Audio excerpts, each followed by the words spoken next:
రాజకీయం వారసత్వం కాదు. వారసత్వ రాజకీయాలకి స్వస్తి పలకాల్సిన అవసరం వచ్చింది కాబట్టి, బీసీలలో చైతన్యం వచ్చింది కాబట్టి, బీసీలకు ఒక ఆశాజ్యోతి కోడె రామచంద్ర యాదవ్ గారు వచ్చారు కాబట్టి బీసీలలో ఐకమత్యం వస్తుంది. బీసీలకు రాజ్యాధికారం రావాలి, బీసీల యొక్క కోరికలు నెరవేరాలి. ఇప్పటి వరకు అధికార దాహంతో 5% 10% ఉంది. 80 సంవత్సరాలుగా బడుగు బలహీన మైనార్టీ ఎస్సీ ఎస్టీల రక్తాన్ని తాగి అభివృద్ధి చెందిన మీ పతనం ఖాయం.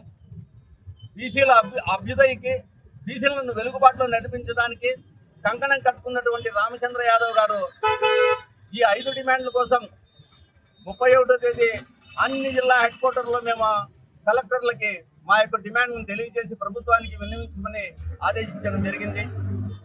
ఇప్పటి వరకు ఎలాంటి చర్యలు తీసుకోకపోగా 11వ తేదీ, ఈ నెల 11వ తేదీ మా అధినాయకుడు జాతీయ అధ్యక్షుడు కోడె రామచంద్ర యాదవ్ గారు ఆమరణ నిరాహార దీక్షకు సంకల్పించి పూనుకోవడం జరిగింది.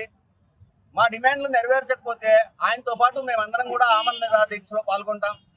మా బీసీల యొక్క డిమాండ్లు నెరవేర్చేంత వరకు మేము ఈ పోరాటం ఇలాగే కొనసాగిస్తాం. అదేవిధంగా బానిసత్వానికి స్వస్తి పలికి అధికారాలు చేతిలో పట్టుకొని పదవులు తీసుకొని ఎలాంటి అభివృద్ధి లేనటువంటి, ఎలాంటి అధికారము లేనటువంటి బీసీ నాయకులు చాలా పార్టీల్లో ఉన్నారు. వాళ్ళందరూ ఒకసారి ఆలోచించి మీరు కప్పుకున్నటువంటి మీ కండువాలను తీసి పక్కన పెట్టి స్వచ్ఛందంగా వచ్చి రండి, బీసీల కోసం పనిచేద్దాం, బీసీలతో కలిసి ఐకమత్యంగా ఉందాం, బీసీలతో రాజ్యాధికారం సాధిస్తామని మీ అందరినీ సాధారణంగా ఆహ్వానిస్తున్నాం. అదేవిధంగా ఈ బీసీల యొక్క డిమాండ్ల కోసం చాలా కుల సంఘాలు ఉన్నాయి, చాలా మంది ఉన్నారు.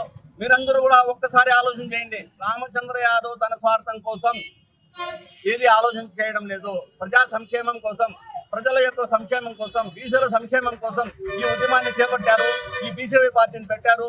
ఆయన తోడు నిలాలా, ఆయన వెంబడి మనం ప్రయాణం చేయాలా, ఆయనకు తోడుగా ఉండాలని మీ అందరినీ మనస్ఫూర్తిగా కోరుకుంటున్నాం. బీసీలలో ఐకమత్యం వచ్చింది. ఇంకా ఈ కుల రాజకీయాలకన్నిటికీ ఈ రాజకీయ వారసత్వ పార్టీలన్నీ అణగదొక్కబడతాయి. అదేవిధంగా ఇంతకాలం పదవులు మీరు తీసుకొని పథకాలు పనిముట్లు ఇచ్చి మా బీసీలను అణగదొక్కింది చాలు. ఇంకా మీకు పని పాట లేకుండా మీరు ఇంట్లో కూర్చునే టైం దగ్గర వచ్చింది. మేము పదవుల్లోకి రావడం ఖాయం. మా రామచంద్ర యాదవ్ గారు ఆ ఆదేశానుసారం మేమందరం పోరాడి రాజ్యాధికారాన్ని సాధించడానికి కృషి చేస్తామని తెలియజేస్తున్నాం.